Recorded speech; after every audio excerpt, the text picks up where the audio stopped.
உபகாரம் செய்தவருக்காக ஹதீஸ்.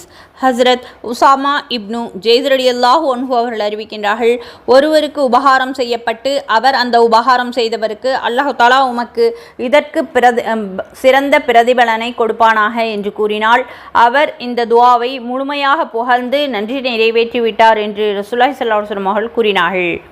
அதாவது ஜஸாக்கல்லாஹு ஹைரா என்று கூற வேண்டும். இந்த வார்த்தைகளால் துஆ செய்வதின் மூலம் நான் இதற்கு பகரமாக தர முடியாதவனாக இருக்கின்றேன், எனவே உமக்கு இந்த உபகாரத்திற்குரிய சிறந்த பகரத்தை வழங்க வேண்டும் என்று அல்லாஹ் தஆலாவிடம் துஆ செய்கிறேன் என்ற விஷயத்தை வெளிப்படுத்துவதாகும்.